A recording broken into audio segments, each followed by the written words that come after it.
Before the Temptations, before the Jackson 5, and before the Supremes, there was Mary Wells, the Queen of Motown. Those who managed to experience her talent firsthand at her prime describe her as the complete package. And this is why.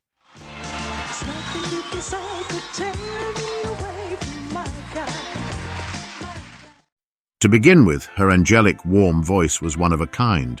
Her phrasing was impeccable and her vocal presence outstanding. She proved that you do not have to have range to be a commanding singer. If God wanted heaven to be heard on earth, he might have conveyed the sounds through the voice of Mary Wells. Her confidence was something else too. As calculative as she was, she boldly approached Berry Gordy to show her prowess in songwriting and ended up securing a contract with his label. Over to her beauty and personality, she was an easygoing public persona, a stunning and an undeniable beauty with an elegant, sometimes sassy look that made her marketable, very marketable. A pioneering and everlasting legend, she was Motown's first true icon, paving the way for an artistic freedom that others would come to follow. In short, she walked so that others could run. And yet, despite all these qualities, her name is often left out when it comes to naming the greats in soul and R&B music, probably due to the endless drama with the Motown record label and how her life turned out to be after leaving the label, dying almost penniless. And just as many female artists in that era, she had to endure a lot, overcome numerous hurdles, escape the cage that kept her captive to achieve success, and make her a hero by serving as a stepping stone to those who followed her. This is the rags to riches to rags story of Mary Esther Wells, the First Lady of Motown. Wells was born on May 13, 1943, near Wayne State University, a poor neighborhood in Detroit, Michigan. Right from birth, all odds were against her. She grew up without her father, and her mother did domestic work to support her 3 children. To add salt to the injury, when she was barely 3 years old, she contracted spinal meningitis and struggled with partial blindness, deafness in one ear, and temporary paralysis. And even after miraculously recovering from all these ailments, she literally had to learn to walk again. At age 10, she contracted tuberculosis. By age 12, she was helping her mother with house cleaning work. And while she was going through all that life had thrown at her, one thing that always kept her going was singing. She found solace in singing, which helped her cope with the pain she was going through. She started singing at a mere age of 4 in the choir at her uncle's New Beulah Baptist Church. And while at it, she unknowingly got so good over time that by age 10, she had graduated from singing in the church choir to competing in talent contest and performing at local nightclubs in the Detroit area. And even though singing was slowly working in her favor, what she had wanted to be in life was totally different. She aspired to be a scientist. She had attended Jefferson Junior High School before moving on to graduate in Northwestern High School. So education was something she took serious. But with this ambition came stumbling blocks. To begin with, they were too poor to afford sending her to college. Secondly, her grades were wanting for her to be considered for a scholarship. With this, she had no option but follow the music path, something that she actually enjoyed and excelled in. On top of this, she idolized the top artists at the time due to their glamorous and wonderful appearances while performing. With this, she made it her goal to make it big in music and decided to try her hand at it as a singer-songwriter. This personal drive led her to her first boss, Northern Records' Johnny Mae Matthews, the godmother of Detroit soul. And even though Matthews took her in, her hopes of things working out in her favor were soon shuttered, as Matthews devoted all her energy in the then Otis Williams group called The Distance. And even though she left the label shortly after joining, she didn't leave empty-handed. Around 15 at the time, she had approached Matthews with only 4 lines of Bye Bye Baby, a song that would prove to be the game-changer later on. Wells requested Matthews to help in finishing up the song, which she did. She went back to performing at nightclubs and really struggled to a point of almost giving up. Trying to find inspiration from the already established artists in the area, her eyes fell on one man who was the talk of the town at the time. His name, Jackie Wilson. She developed a huge crush for him and vowed to do all in her might to get him to notice her. With all the possibilities to make this a reality carefully examined, one of them stood out. She decided she wanted to write songs for him to sing. With the already written Bye Bye Baby up her sleeves, what was remaining was how it would reach Jackie Wilson. She remembered a friend, Robert Bateman of the Santitonis, who was working with Berry Gordy Jr., who she knew was Jackie Wilson's songwriter. Apparently, Bateman had a crush on some girl who happened to be Wells's friend. Wells made a deal with him to introduce him to her friend only if he made arrangements for her to meet Gordy. Bateman agreed. Her opportunity finally came in 1960 at the Detroit's 20 Grand Club when she met Berry Gordy. However, Gordy at that time was very busy directing a performance by vocalist Marv Johnson and seemed to snob Mary Wells, who tried to sell her agenda to him. Gordy even literally walked away, but a persistent Mary Wells followed her through without giving up, knowing this was her only chance. Finally, an annoyed Gordy gave in. Instead of taking the written song, he instead asked her to sing it there and then. Wells sang her heart out. Gordy was convinced. He told her to show up at Motown the next day. Wells, all through this time, thought Gordy still worked with Jackie Wilson, not knowing Gordy had left over royalty payment disputes with Wilson's recording company. Regardless, she was happy that things were beginning to look up. The next day, accompanied with her mother, Mary Wells arrived at Motown. Gordy told her she would record the song herself instead of giving it to Jackie Wilson. That day, the 8th of July, 1960, Gordy signed her as a Motown recording artist. Since she was still 17 at the time and still below the legal age, her mother co-signed the contract. Mary Wells was in dreamland. She didn't believe the miracles she was seeing. The work immediately began. In the beginning, it wasn't a walk in the park, though, as Gordy made her sing the song 22 times in one recording session just to get it right. But from there, things would be smooth. The song was released in December the same year, and it did wonders. It peaked at number 8 on the US Billboard R&B chart in 1961, and later crossed over to the pop singles chart, where it peaked at number 45. Wells would become the first Motown female artist to have a top 40 pop single after the Mickey Stevenson-penned doo-wop song I Don't Want to Take a Chance hit number 33 in June 1961. And as fate would have it, a calculative Gordy partnered Wells with Smokey Robinson after her third single, Strange Love, bombed. She had now announced her existence in style. The partnership outdid themselves. I really kind of owe you something, because after I started to write and produce records for you, my career just took off, and you're such a... 1962's The One Who Really Loves You peaked at number 2 on the R&B chart and number 8 on the Hot 100. You Beat Me to the Punch became her first R&B number 1 single and peaked at number 9 on the pop chart.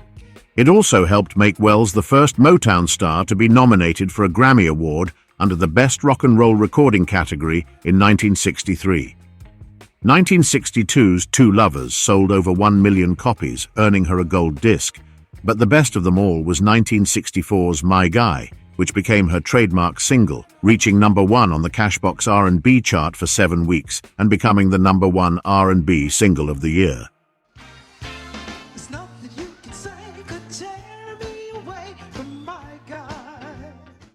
The song would eventually peak at number 5 on the UK chart, making her an international star, with even the Beatles inviting her to open for them at their UK tour, becoming the first Motown star to perform at the UK.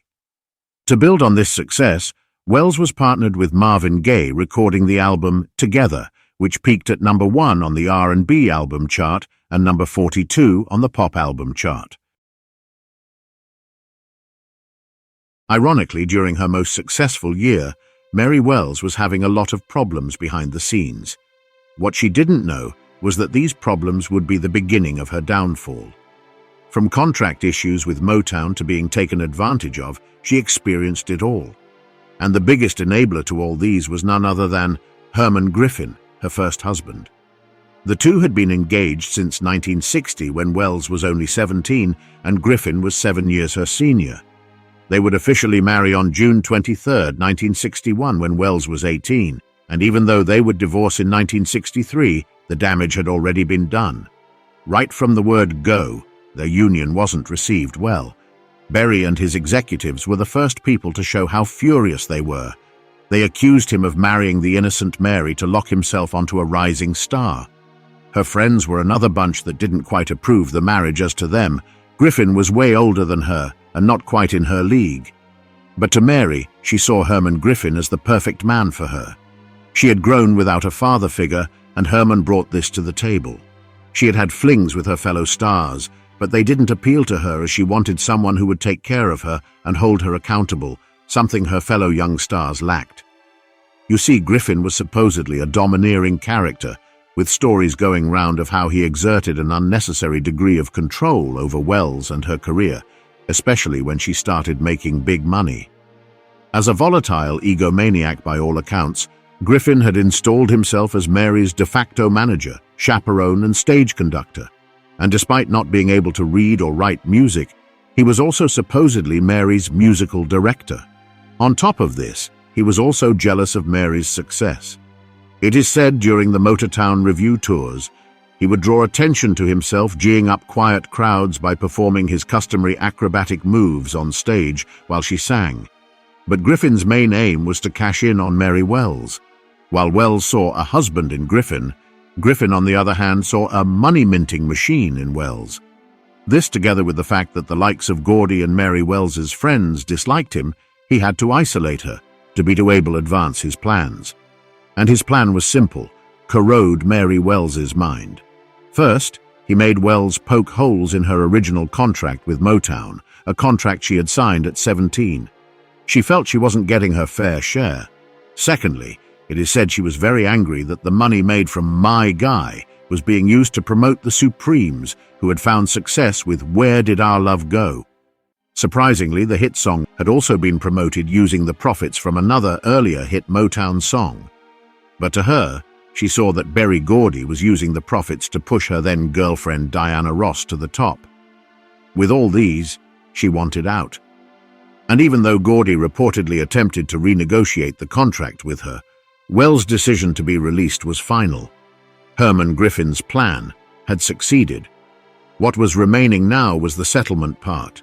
It was finally decided by the court that she wasn't supposed to record any of Motown hits in another record label.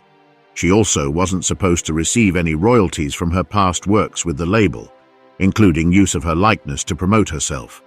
And in exchange for this, she received a compensation of $30,000 from Motown.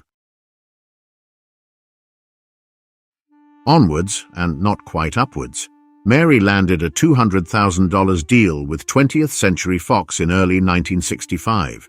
She worked on material for her new record label while dealing with other issues, including being bedridden for weeks suffering from tuberculosis.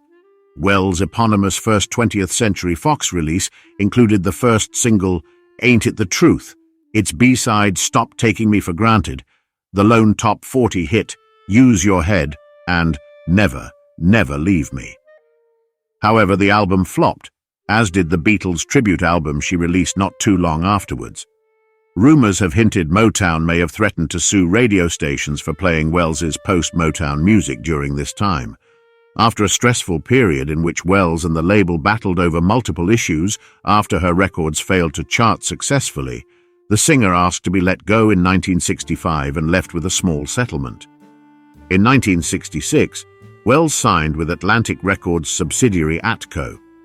Working with producer Carl Davis, she scored her final top 10 R&B hit with Dear Lover, which also became a modestly successful pop hit, peaking at number 51.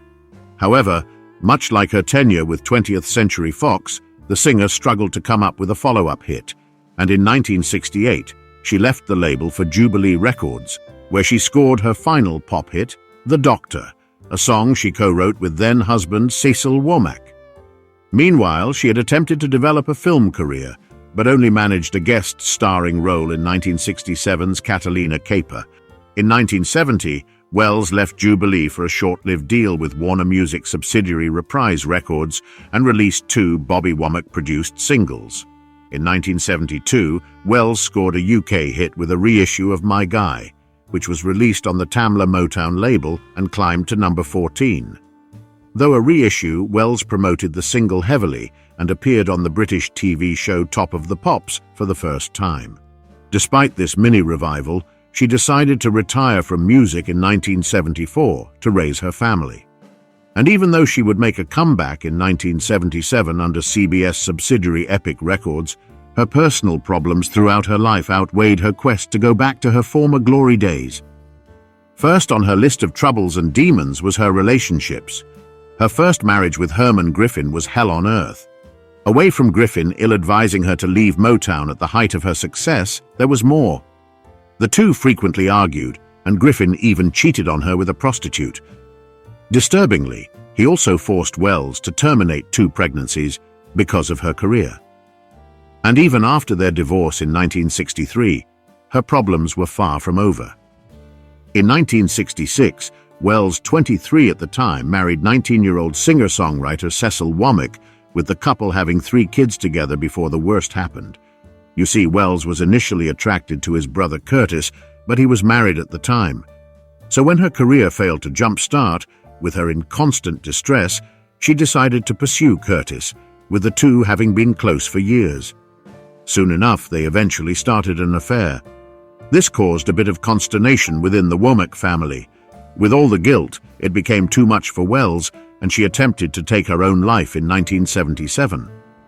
Cecil and Wells would divorce shortly after, with the two moving on swiftly. Wells making it official with Curtis, while Cecil married Linda Cook, daughter of the legendary singer, Sam Cooke. Wells and Curtis would go on to get 1 child together. The guilt and failure to replicate her success also drove her to drugs. She got hooked on cocaine and would smoke 2 packets of cigarettes daily. Later in the decade, her 2-pack-a-day cigarette habit caught up to her after she was diagnosed with laryngeal cancer, causing her voice to fail. Treatments for the disease ravaged her voice, forcing her to quit her music career. Since she had no health insurance, her illness wiped out her finances, forcing her to sell her home. As she struggled to continue treatment, old Motown friends including Diana Ross, Mary Wilson, members of The Temptations and Martha Reeves made donations to support her. There's much more needed to help Mary than just the medical expenses. It's also a home.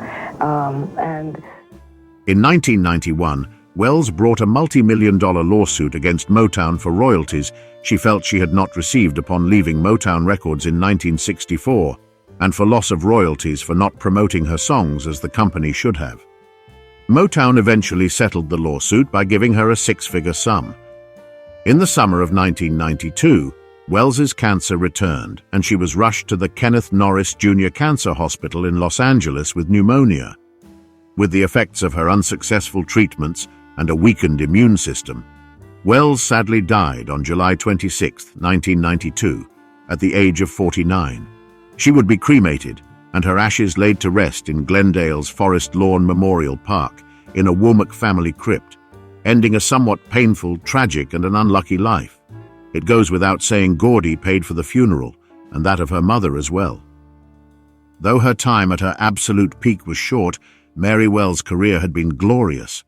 While her bid to free herself and find artistic freedom had not worked out for her, her voice and talent remained intact. She opened doors to many, from Marvin Gaye, Kim Weston to Diana Ross. Her influence is way deeper than what most people think.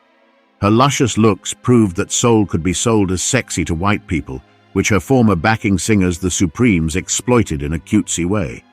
And while you could argue that there were female soul superstars before Mary Wells, such as Dinah Washington and Etta James, they were both known in other fields first, such as R&B, rock, and jazz.